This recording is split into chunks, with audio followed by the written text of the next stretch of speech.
wahyu, berupa wahyu dari Allah Subhanahu wa Ta'ala. Kalau yang lain saja direwangi mati-matian, harga mati, apalagi wahyu ya, Quran. Paham nggak ini? Jadi ini persoalan besar. Konon saya tidak punya atau belum pernah membaca riwayatnya ya, belum pernah membaca riwayat hadisnya langsung ya. Ada yang menjelaskan, konon ada yang menjelaskan bahwa Rasulullah ketika melihat masyarakat Quraisy itu rusak, prihatin ya, prihatin priwe gitu. Akhirnya Rasulullah berkhalwat itu tahanus, menyendiri ya, menyendiri, merenung, donga ya, mikir, nyenyuwun. Nah, cara Jawane priwe ya.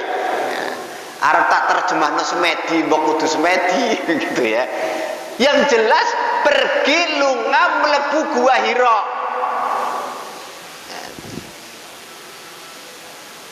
Ora meneng mikir, ya Allah ku priwe. Minta kepada Allah Subhanahu wa Ta'ala, mendekatkan diri kepada Allah, merenung sendiri, berkhalwat ya. Ora itikaf kancane akeh ya, sak masjid akeh ya. Makanya kalau Ustaz Dr. Zain An-Najah, kalau etikaf itu ajaran untuk berkhalwat, uzlah ya. Kalau beretikaf itu aja gawe rame-rame ya, aja golek masjid sing rame, sing sepi, sing kira-kira iso dhewekan gitu. Zikir kepada Allah, menyendiri dengan Allah Subhanahu wa Ta'ala, itu namanya berkhalwat, menyendiri dengan Allah.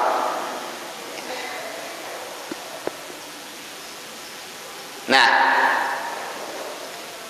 konon ada yang menerangkan itu selama 40 hari baru kemudian turun wahyu.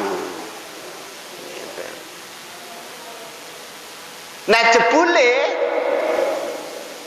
Nabi Musa di dalam ayat ini itu juga 40 hari gitu loh. Kalau Nabi Musa kena 40 hari untuk menerima Taurat ya, 40 hari.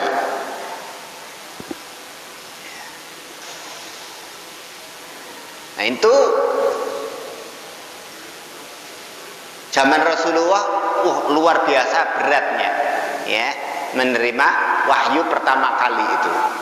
Pulang itu greges, demam ya, takutan, langsung minta diselimuti. Zammiluni gitu ya. Minta diselimuti sama Khadijah. Ya, selimuti nyong. Karena habis menerima wahyu. Nah, saya jadi mikir, apa dasare kiye ya wong-wong sing nglakoni poso pati geni. Enggak, saya belum pernah belajar ya Pak ya, enggak punya guru, belum pernah belajar itu, jadi terus terang saya enggak tahu ya. Katanya konon poso pati geni ku ramangan ra ngombe 40 dina, 40 bengi. Wonten Pak mriki sing nate nglampahi. Sebab napa? Supaya gegayuhan cita-citanya itu kabul. Sing pengen sekti ya supaya dadi sekti ya. Sing pengen kuasa ya ben bisa dadi kuasa. Sing pengen dadi ratu ya ben bisa dadi ratu. Sing pengen sukses dagangane laris ya supaya sukses. Direwangi poso. Apa kuwi? Patiken. 40 dina 40 bengi ora mangan ora ngombe mati ya. Mbok kuwi dasare kok ngendi enggak usah ikut-ikut Pak ya. Ya, enggak usah ikut-ikut. Ustaz, apakah kalau kita itu semedi utawa berhalwat tahanus di gua 40 dina 40 bengi engko terus dapat wahyu dari Allah? Ndak. Saya jawab tegas, ndak, ya. Ar-risalah minhatun ilahiyah. Kerasulan dapat wahyu itu karunia dari Allah, tidak perkara yang bisa diusahakan, diikhtiari atau dipelajari caranya supaya bisa jadi rasul.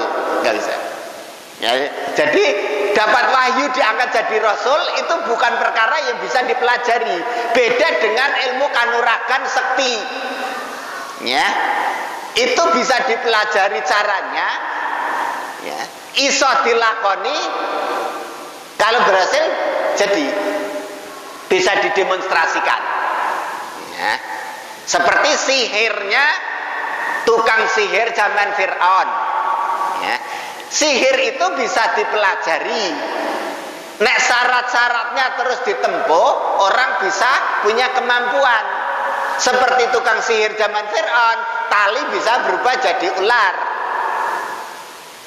Tapi kalau mukjizat, kerasulan, bukti kenabian, tongkat bisa berubah jadi ular, tongkatnya Nabi Musa, itu nggak bisa didemonstrasikan, nggak bisa dipelajari caranya, dan Nabi Musa pun nggak bisa mendemonstrasikan seenaknya, nggak bisa. Mung sekedar gue naklukkan tukang sihir, wis, baru yo rampung, tongkatnya gopong, ora ana gunane. Ya. Jadi kalau Nabi Musa ditanya, pernah ditanya sama Allah, wa ma tilka biyaminika ya Musa, kuwi apa sing mbok cekel kuwi wahai Musa? Masa Allah takon ora ngerti? Yo ngerti nek kuwi tongkat. Ya. Apa jawaban Nabi Musa? Hiya asoya atawakau alaiha wa ahussu biha ala ghanami. Lho, kia tongkat nyong ya. Nggo tekenan dan nggo giring wedhus. Ngertine Nabi Musa tongkat nggo napa, Pak? Tekenan karo nggo giring wedhus, ora ngerti nggo nuthuk laut terus bisa terbelah, enggak ngerti. Nek ana wong sing bisa mendemonstrasikan hal-hal ajaib seperti itu ke sihir bisa dipelajari. Tapi kalau itu dari Allah, karomah dan mukjizat tidak bisa didemonstrasikan, itu tandanya. Jelas ya Pak? Kita kembali ke ayat ya. Jadi hitungan 40 hari tentang turunnya wahyu ini memang ada, tapi bukan berarti kemudian maknanya kita bisa meditasi, berkhalwat, tahanus atau sejenisnya selama 40 hari kemudian nanti bisa dapat wahyu kayak Nabi. Enggak. Gitu ya. Jadi kalau ada orang mereka-reka keajaiban hitungan 40 hari, ambuh itu. Ya. Karena apa? Ya. Keajaiban 40 hari ini apa? Wallahu a'lam bishawab, saya tidak tahu. Ya. Di dalam perkara urusan orang munafik ada riwayat yang menerangkan bahwasanya orang yang bisa sholat berjamaah ya, orang ketinggalan, nggak ketinggalan takbiratul ihram, ya, berjamaah dengan imam tidak ketinggalan selama 40 hari, dijamin orang itu bebas dari sifat munafik.